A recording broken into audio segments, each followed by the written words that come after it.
ছোট এই আমলটি 7 বার করে নিজের হায়াত বাড়িয়ে নিন, রিজিক বাড়িয়ে নিন। আল্লাহ কসম করে বলেছে সব দিবে। আপনি যদি শুধুমাত্র আমলটি 7 বার করতে পারেন এবং আল্লাহ তাআলার কাছে নেক দিলে দোয়া করেন, তাহলে আল্লাহ তাআলা আপনার হায়াত বাড়িয়ে দিবে, আপনার আয়ু বৃদ্ধি পাবে এবং আপনার রিজিক বাড়িয়ে দিবেন। মহান আল্লাহ তাআলা নিজে বলেছে যে আল্লাহ তাআলা আপনার মনের সকল আশা পূরণ করে দিবে শুধুমাত্র এই আমলটি 7 বার করার ফলে। তাই আমলটি শুধু একবার করে দেখুন, আপনি নিজেই চমকে যাবেন যে আপনি এত কিছু পেয়েছেন, আল্লাহ তাআলা আপনাকে এত কিছু দান করেছে। আমলটি শুধুমাত্র একবার আপনি করেই দেখুন। প্রিয় দর্শক, আসুন সেই আমলটি সম্পর্কে জেনে নেওয়া যাক যে কোন আমলটি আপনারা 7 বার করার ফলে আল্লাহ তাআলা আপনাকে হায়াত বাড়িয়ে দিবেন এবং রিজিকে বরকত দান করবেন। প্রিয় দর্শক, আল্লাহ তাআলা কোরআন হাদিসে মানুষের অনেক কল্যাণের উপদেশ দিয়েছেন।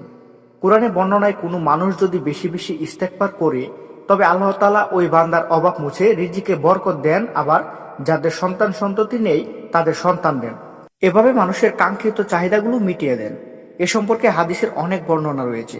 দৈনন্দিন জীবনে অনেক অনেক সহজ কাজ ও আমল আছে যেগুলো যথাযথ পালনে রয়েছে অনেক উপকারিতা।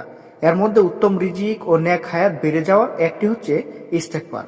প্রিয় দর্শক, আপনি যদি দিনের যে কোনো সময় ইস্তেগফার পাঠ করেন, সেটা 7 বার হতে পারে বা এর অধিকও হতে পারে।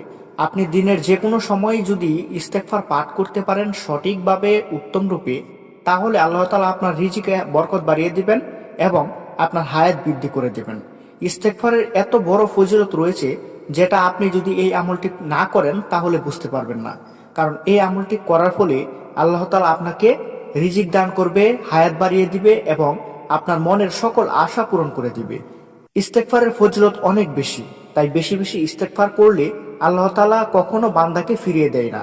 যা চাই তাই পায়, মনের সকল আশা পূরণ হয়ে যায়, সে ধনী হতেই থাকে।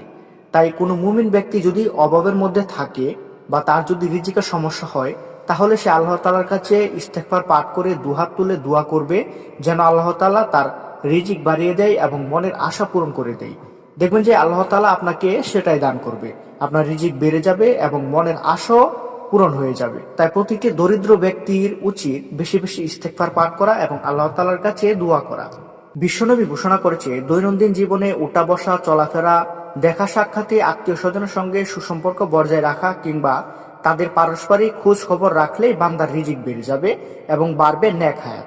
হাদিসে এসেছে, হযরত আবু হুরায়রা রাদিয়াল্লাহু আনহু বর্ণনা করেন, আমি রাসূলুল্লাহ সাল্লাল্লাহু আলাইহি সাল্লামকে বলতে শুনেছি, যে লোক তার রিজিক প্রশস্ত ও আয়ু বাড়াতে চায় সে যেন তার আত্মীয়তার সম্পর্ক রক্ষা করে।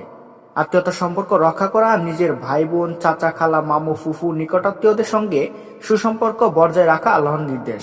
তাই রিজিক ও হায়াত বাড়াতে আত্মীয় স্বজনের খোঁজ খবর নেওয়া ও তাদের সঙ্গে সুসম্পর্ক বজায় রাখা একেবারেই সহজ কাজ, যা পালনে দুনিয়া ও পরকালের কোনো ক্ষতি নেই, বরং দুনিয়ায় রয়েছে যেমন উপকার এবং পরকালেও রয়েছে সেরকমই উপকার। তো প্রিয় দর্শক, আল্লাহ তাআলা মুসলিম উম্মাহকে আত্মীয়তার সম্পর্ক ঠিক রেখে আত্মীয় স্বজনের সঙ্গে সুসম্পর্ক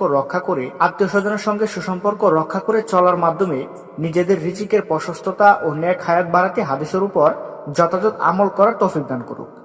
প্রিয় দর্শক, আজকের ভিডিওটি এখানে শেষ করতে হচ্ছে। আমাদের চ্যানেলে নতুন হয়ে থাকলে অবশ্যই সাবস্ক্রাইব করবেন।